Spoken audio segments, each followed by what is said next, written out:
Bismillahirrahmanirrahim. Assalamualaikum warahmatullahi wabarakatuh. Anak-anakku sekalian, alhamdulillah kita bertemu kembali pada pemantapan IPA kelas 6 pertemuan kelima. Masih di tema 1 tentang makhluk hidup dan lingkungannya. Kali ini Bapak akan menyampaikan subtema tentang pelestarian makhluk hidup. Yang pertama, pelestarian tumbuhan.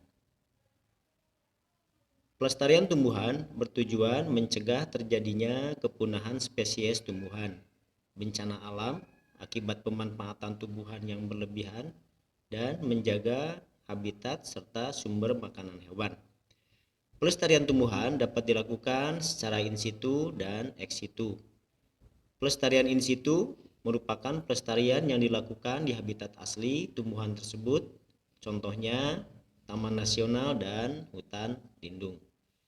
Kemudian pelestarian ex situ merupakan pelestarian yang dilakukan di luar habitat asli tumbuhan tersebut, contohnya kebun botani. Contoh tumbuhan langka di Indonesia antara lain Rafflesia arnoldi, cendana, ulin, damar, edelweiss, dan banyur. Yang kedua, pelestarian hewan.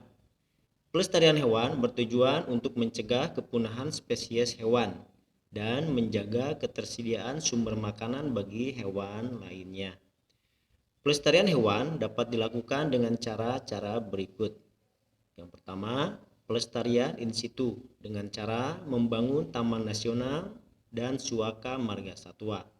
Kemudian yang kedua, pelestarian ex situ dengan cara membuat penangkaran hewan. Yang ketiga, membuat undang-undang tentang perlindungan hewan langka. Dan yang keempat, melarang kepemilikan hewan langka.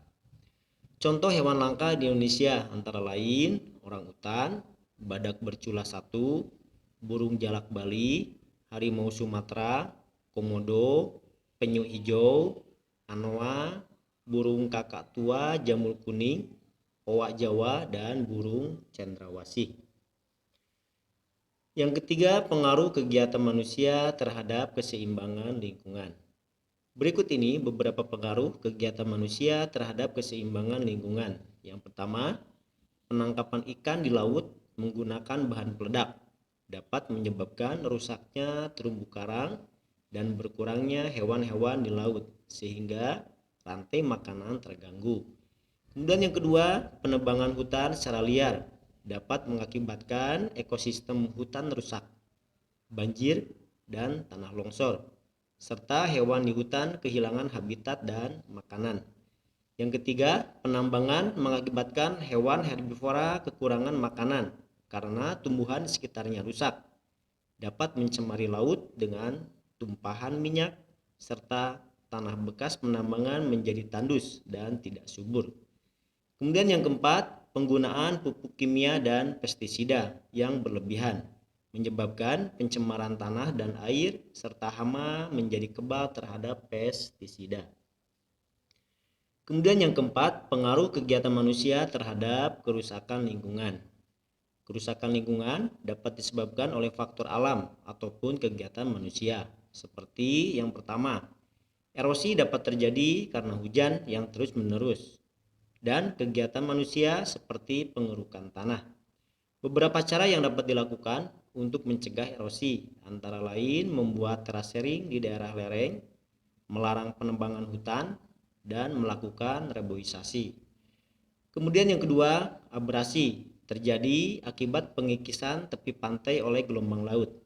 Abrasi dapat dicegah dengan cara menanam bakau di daerah pantai, membuat pemecah gelombang, dan membatasi pembangunan di tepi sungai.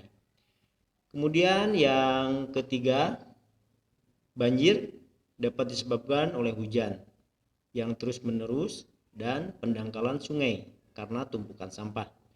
Cara yang dapat dilakukan untuk mencegah banjir antara lain melarang pembuangan sampah ke sungai, memperbaiki daerah resapan air, dan melestarikan hutan. Itulah anak-anakku materi kita kali ini. Seperti biasa untuk latihan soal, kalian bisa mengerjakan soal latihan di Google Form. Linknya nanti akan Bapak kirim setelah materi ini selesai. Bapak tutup pertemuan kali ini dengan billahi taufiq wal hidayah. Assalamualaikum warahmatullahi wabarakatuh.